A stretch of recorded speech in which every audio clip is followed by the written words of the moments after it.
Let's be honest for a second. You've probably tried. You've read the books, you've downloaded the budgeting apps, you've crunched the numbers in a spreadsheet until your eyes glazed over. You've followed all the logical, rational rules that the experts lay out. But for some reason, the math just isn't adding up in your life. That promised peace of mind you were supposed to get, it still feels a lot like anxiety. You see others succeeding and wonder, what am I missing? What secret formula do they know that I don't? What if I told you the most important lessons about money have nothing to do with interest rates or asset allocation? What if they aren't found in a spreadsheet at all, but right here, in your own head? This is the central thesis of one of the most important financial books written in the last decade, The Psychology of Money. And its message is simple yet revolutionary. This isn't a book about what to do with your money, it's about how you think about it. And it reveals the shocking truth of why you can be a certified genius at math and still be absolutely terrible with money. Our guide on this journey is Morgan Housel. For years, as a financial columnist for the Wall Street Journal and the Motley Fool, Housel studied a simple but profound question. Why do some people get rich and stay rich while others struggle, even when they seem to have the same intelligence and opportunities? His conclusion challenges everything we've been taught. He found that doing well with money has very little to do with how smart you are and a lot to do with how you behave. It's not a science, it's a soft skill where how you deal with fear, greed, and your own personal biases matters more than any textbook formula. So today, we're diving into 5 of the most powerful lessons from The Psychology of Money that will change the way you see your finances forever. Lesson 1. Nobody's crazy. The first and perhaps most profound lesson is this: nobody's crazy. Think about it. We're constantly judging other people's financial decisions. Why would they buy that expensive car? Why are they so afraid of the stock market? Why aren't they saving more? Housel's point is that our financial decisions are deeply personal, shaped by the unique generation and circumstances we grew up in. Imagine someone who grew up in the 1970s, watching their parents' savings get eaten alive by double-digit inflation. To them, the idea of taking on a massive 30-year mortgage might seem terrifying. Cash is king because they've seen its value evaporate. Now, imagine someone who came of age in the 2010s, a period of historically low inflation and a roaring bull market. To them, leverage and investing in stocks feels like the most natural thing in the world. Being all cash seems insane. Who's right? Housel argues that's the wrong question. They're just both products of their own unique history. Their financial truths were learned from different worlds. When you accept that everyone's financial decisions are rational to them based on their own experiences, you can stop judging others. And more importantly, you can start to understand your own biases and stop judging yourself. Lesson 2. The Seduction of Greed. Next, Housel tells the tale of 2 very different men to illustrate one of the most dangerous forces in finance, the inability to say enough. First, meet Rajat Gupta. He was a classic immigrant success story. An orphan from India, he went to Harvard Business School and eventually became the CEO of McKinsey, one of the most prestigious consulting firms in the world. He was on the board of Goldman Sachs. By any measure, he was worth over $100 million. He had made it. He had everything. But it wasn't enough. In his desire for even more, to become a billionaire, he engaged in insider trading and was convicted, losing his fortune, his reputation, and his freedom.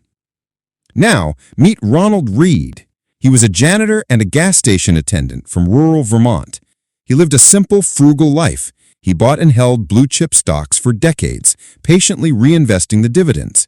When he died at age 92, his community was shocked to learn he had quietly amassed an $8 million fortune, which he left to his local library and hospital.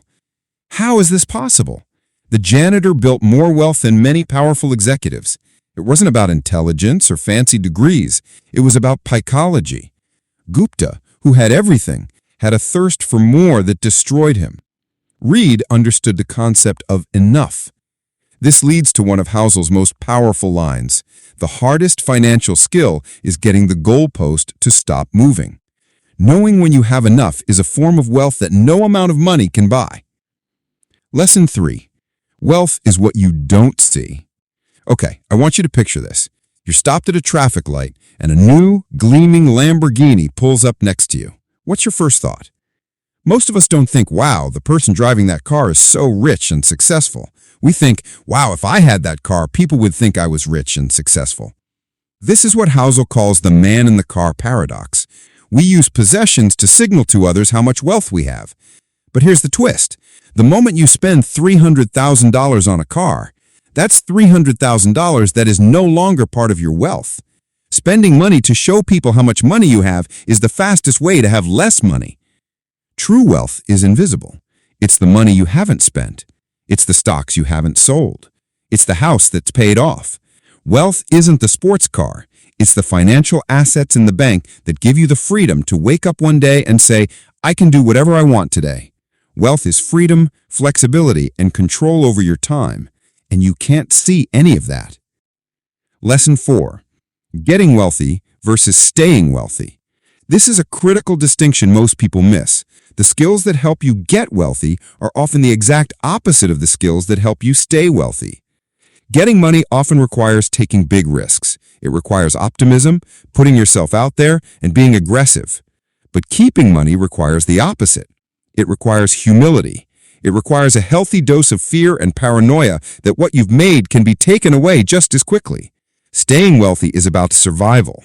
It's about avoiding catastrophic mistakes and building a foundation that can withstand life's inevitable storms.